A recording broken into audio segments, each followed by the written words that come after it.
To run all the power here, this is the one. The home computer from Texas Instruments. This is the one. Atari brings the computer age home. Ready? Bonjour. Here?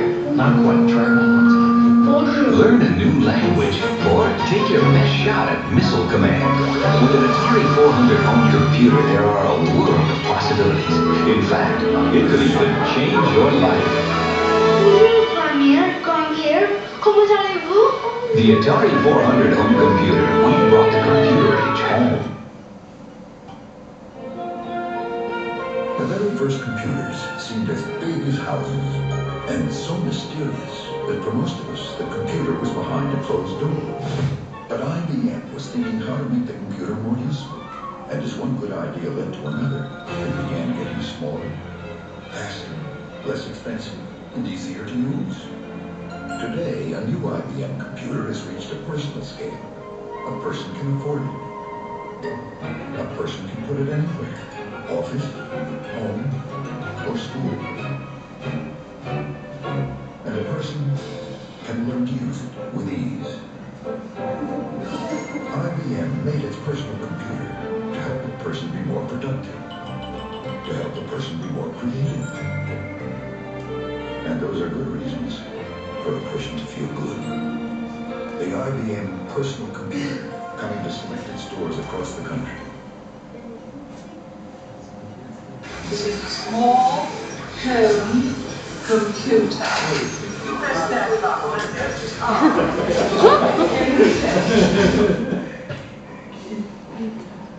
There's a new personal computer from Commodore, with a third more built-in memory than the Apple II, at half the cost. The Commodore 64.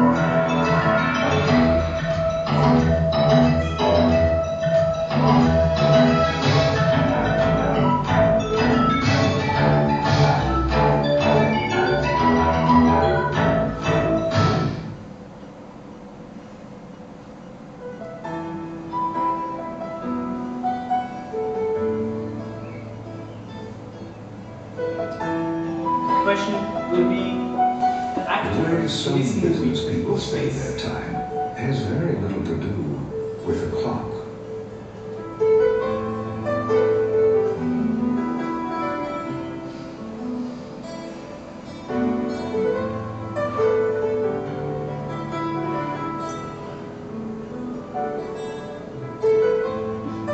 At Apple, we understand that business as usual isn't anymore. That's why we make the most advanced personal computers in the Look, world. he holds the mouse with the left hand, And why like so? an idiot. There are just two kinds of people. Those who use computers. Yeah, I'll be home for breakfast. And those who use apples. Decades before Dancing with Wolves.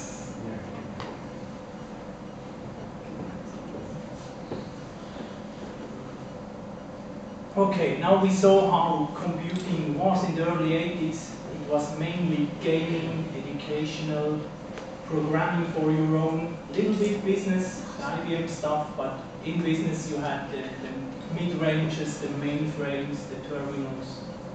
Okay. And now we come to the point, 1984 was the launch of the two innovations, the Sinclair QL and the Apple Macintosh. And the keynote will go into the depths of those two computers. So we try now to connect online to somewhere else in the world to hear what the keynote speaker will tell us.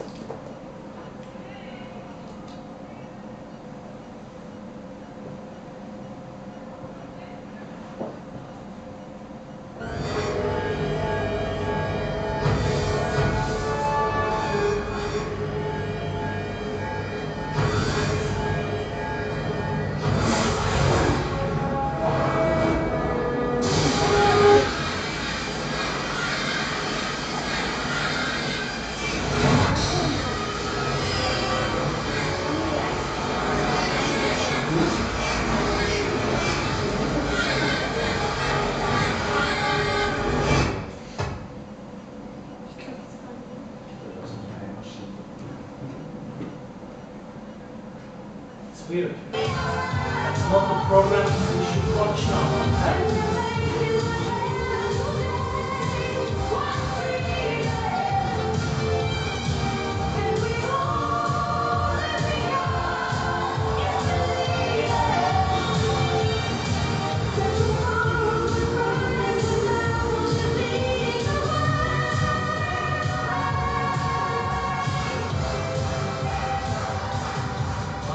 I'm Steve Jobs.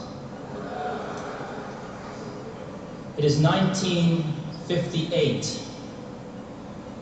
IBM passes up the chance to buy a young fledgling company that has invented a new technology called xerography. 2 years later, Xerox is born, and IBM has been kicking themselves ever since. It is 10 years later. The late 60s. Digital Equipment, DEC, and others invent the mini-computer. IBM dismisses the mini-computer as too small to do serious computing, and therefore unimportant to their business.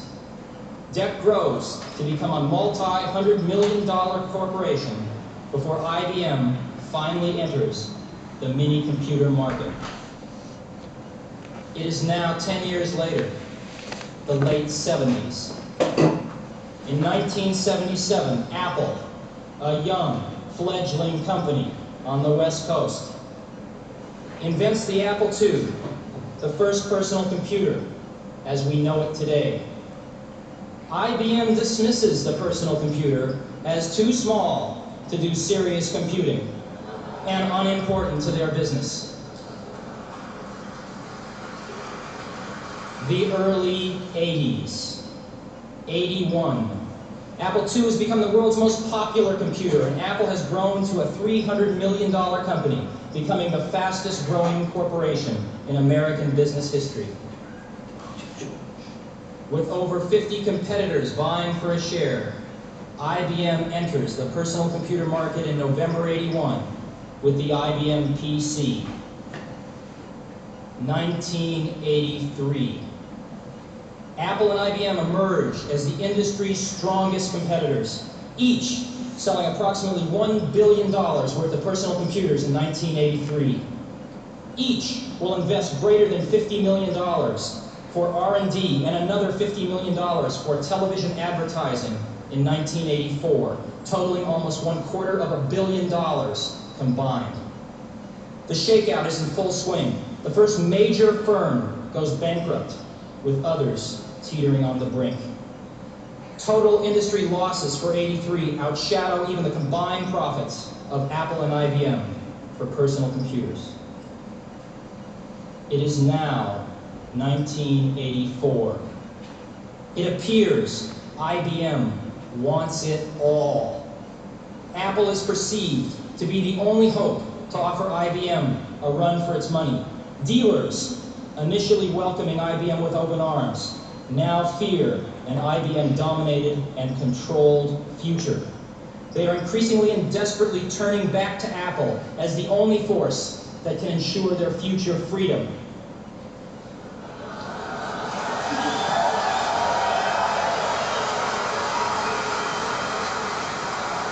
IBM wants it all and is aiming its guns on its last obstacle to industry control, Apple. Will Big Blue dominate the entire computer industry? The entire information age? Was George Orwell right about 1984? On the day we celebrate the first glorious anniversary of the information purification directives, we have created for the first time in all history a garden of pure ideology, ready to make bloom, secure from the pests of any contradictory thoughts. Our unification of thoughts is more powerful a weapon than any fleet or army on earth. We are one people, with one will, one resolve.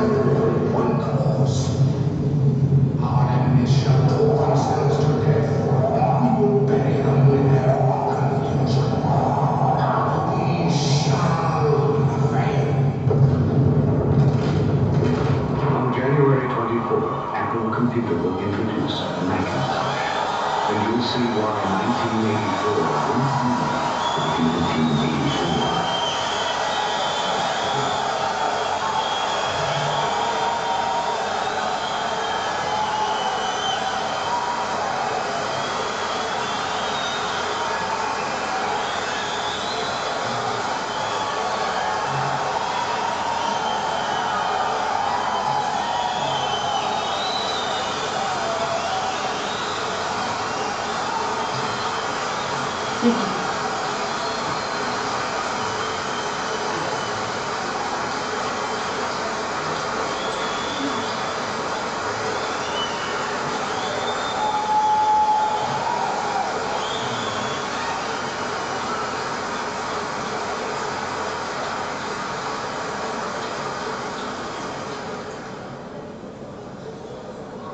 That ad is going to run 1 week before Macintosh is introduced.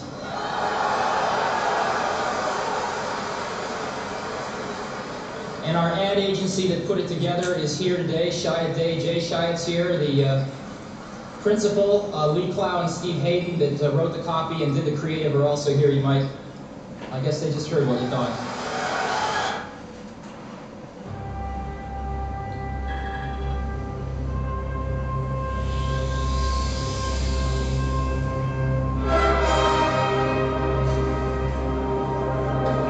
QL, or Quantum Leap, represents just that in the home and business computer market.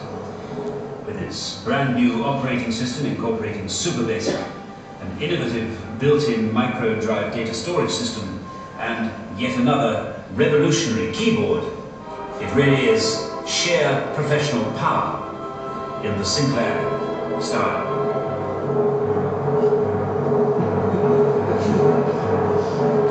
With all these features, you would be forgiven for expecting to pay quite literally thousands of pounds. But no, the Sinclair QL will sell for merely $399. But before I hand you over to our head of computing, Nigel Searle, just filling in on some details, let me be the first to say, the future is here, and it's ready to ship in 28 days.